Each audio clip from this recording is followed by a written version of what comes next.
नमस्कार। खबर प्रधान देख रहे सभी दर्शकों का बहुत बहुत स्वागत है और मैं हूं आपके साथ संगीता श्रीवास्तव। देखिए, रूस के बाद इस समय भारत का सबसे मजबूत मित्र बनकर उभर रहा है इजराइल। नेतन्याहू ने पीएम मोदी को अपने देश बुलाया है, आमंत्रण दिया है। देखा जाए तो इजराइल और भारत की दोस्ती अब नए मुकाम पर है। पीएम मोदी और इजराइल के प्रधानमंत्री बेंजामिन नेतन्याहू की गहरी मित्रता की बदौलत दोनों देशों की रणनीतिक साझेदारी अब एक नई दिशा में बढ़ रही है। इधर 27 देशों के यूरोपीय यूनियन के साथ भारत की जो डील हुई है उसे ऐतिहासिक कहा जा रहा है, जिसे mother of all trade deals कहा गया है।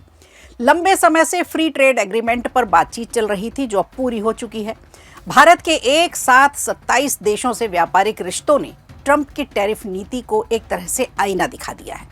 नए रिश्तों में अब 27 देश भी शामिल हो चुके हैं। प्रधानमंत्री नरेंद्र मोदी और इजराइल के पीएम बेंजामिन नेतन्याहू की दमदार दोस्ती दोनों देशों के संबंधों को लगातार नई ऊंचाइयां दे रही है। इस बीच नेतन्याहू ने पीएम मोदी को इजराइल आने का न्योता भेजा है।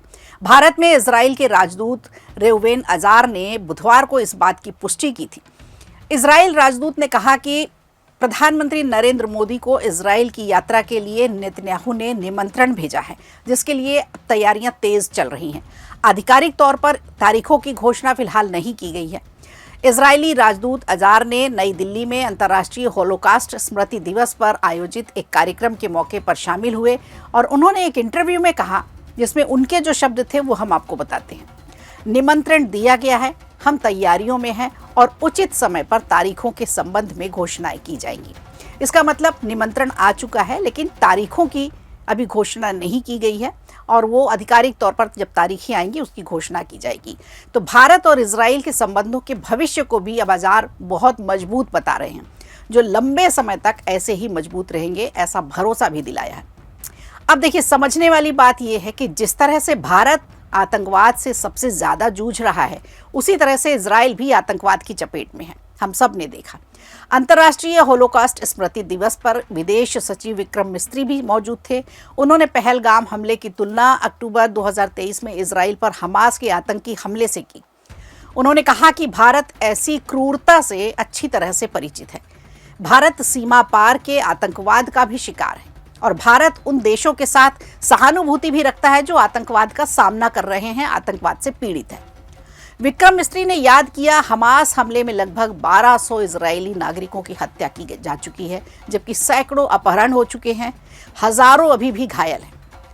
तो दुर्भाग्य से भारत भी ऐसी ही क्रूरता से जूझ रहा है, जब सीमा पार से निहत्थे मासूमों को आतंकवाद का शिकार बनाया जाता है। तो दोनों ही देश एक जैसी त्रासदी से गुजर रहे हैं, एक जैसी समस्या, एक जैसी पीड़ा। आजार ने कहा कि 2025 दोनों देशों की रणनीति के लिए, आपसी समझौतों के लिए एक बहुत ही अच्छा वर्ष रहा, बहुत अच्छा साल रहा।